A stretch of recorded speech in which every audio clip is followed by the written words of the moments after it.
Dr. George Baker has an illustrious career, lifelong, learning about these phenomena, working for decades on this issue through the Department of Defense. He's also, after retirement, continued to work as a professor at James Madison University out of Harrisonburg. He's been a substantial guiding person in his own community in Harrisonburg who has an exceptional amount of resilience themselves. Dr. Baker, come on up and feel free to give us an update on whatever you think is most appropriate. Thank you very much.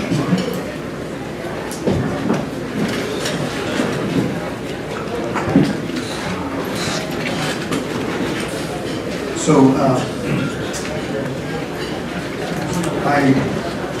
when Chuck asked me to say a few words about the EMP Commission, because we really haven't met, the new commission has still not met the budget.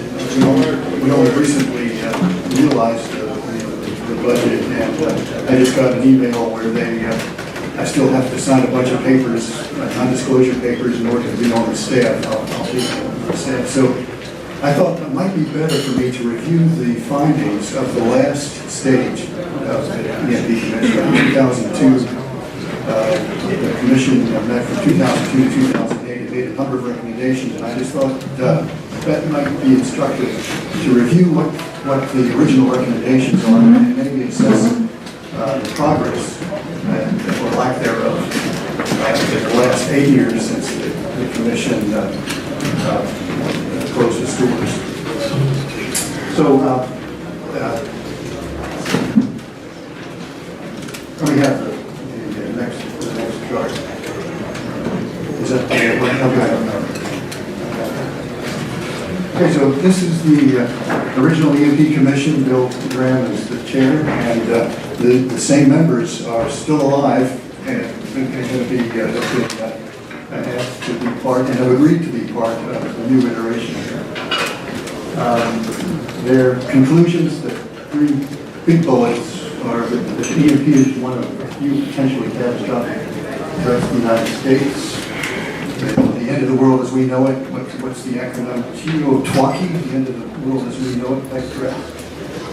By taking action, the EMP consequences can be reduced to manageable levels. And the U.S. strategy to address EMP threats with balance, prevention, preparation, and recovery. Next. Now, I have a little code. If you'll notice, each one of the main bullets, there's a symbol. There's either a tilde or an X.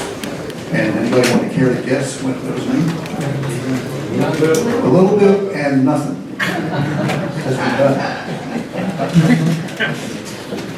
So first recommendation, these all support the three major bullets we just talked about. Pursue intelligence, interdiction, and deterrence to discourage EMP attacks. There's been some work in the CIA and within the Department of Defense, Pentagon, and Defense Production Agency, where we are keeping I think, pretty good close tabs on the weapon development. And the highest priority, obviously, is to prevent attacks. Because we can, this is so extremely asymmetric, you only need to maybe take out one or two weapons, and the missile defense systems can do that. So that there has been a lot of, I just saw a news bulletin this morning that there's a new multi-target system that's being developed by ballistic missile defense. It was very promising. So ballistic missile defense also, I think there's been some major progress. Shape the global environment to reduce incentives, create EMP weapons. I say we pretty much not that. Make it difficult and dangerous to try. I don't think so. Done a good job of that. And the next one is protect critical components of key infrastructures. That's not happening. There are some utilities that have been, taken the bull by the horns, and I can count those on one hand, where we've actually protected some data centers. But besides that, the large majority, probably 99%, is under budget. Maintain the ability to monitor and evaluate the condition of critical infrastructures, and emergency maintenance and surveillance. Well, since we haven't protected much of anything, there's not really nothing to monitor, so there is that index. Recognize EMP attack and understand how effects differ from other disruptions. There's been a lot of work. Actually, I'd say I give a lot of credit to InfraGard and some of the watchdog groups out there, Foundation for Resilient Societies, EIS, and there are others. Plan to carry out systematic recovery of key infrastructures. Again, for EMP, that's not happening. Next. Train, evaluate, red team, and periodic report to Congress. That is happening within DOD. DOD, I see these reports. I still have access to it. DOD has an annual report on their progress, but I have not. Of late, it looks like BHS, based on Caitlin Burkich's talk over the last year or so, BHS is getting on board. The DOE's got a program also. It's ramping up. So within the last year, I'd say that the other agencies are getting on board. Define the federal government's responsibility and authority to act. The federal government is still in organizational mode. That is not the EP Commission called, specifically mentioned DHS and DOD responsibilities there. So as a result, a lot of the work is devolved into the state level. And I'm very pleased to let you know the states have stepped up to the plate. Admirable.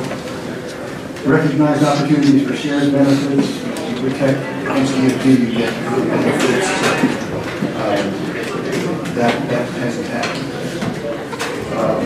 What we have is stovepipe when people are looking at the GMP effect without bringing the EMP into the mix, and that is counterproductive. Because the same GMD protection will not protect you against EMP. EMP protection will handle GMP effects, but not vice versa. And so with these stovepipe efforts, we're setting ourselves up for spending a lot of money and really having a protected infrastructure.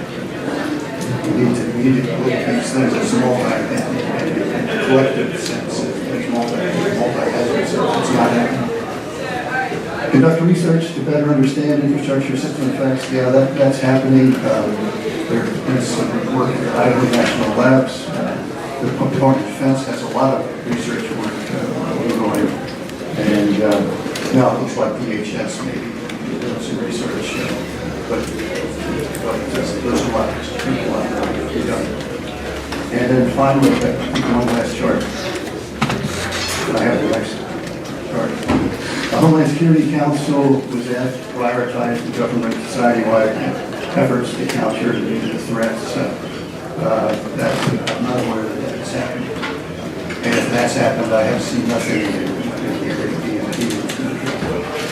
Department of Homeland Security established a dedicated program. I have to confess this chart, I was not aware of it. So there is some work that's happening at EHS late in the last year. So they have a specific program. I'm not sure it's a dedicated program. And maybe being a little too hard on them. Establish senior leadership position, accountability and authority, appropriate resources. I'm not sure that's happening. Develop metrics for assessing improvements.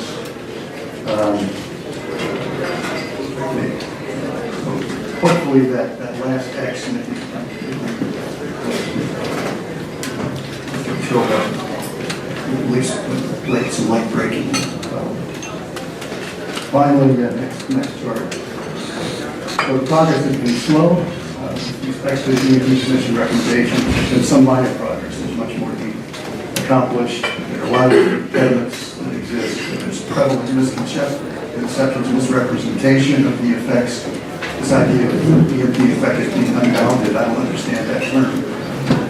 It's well-founded. Stakeholder reluctance. We have the industry reluctance to protect. And there's no one in charge. Again, we have all these sort of amorphous, different things going on at DHS, DOD, DOE, but there's no cohesion to what's happening. So the EMP Commission has its work cut out. That's why I just get off the stage here. And I think one of the most important things we can do is what we did when we were still convening in 2002 to 2008 is to provide a monitoring and review.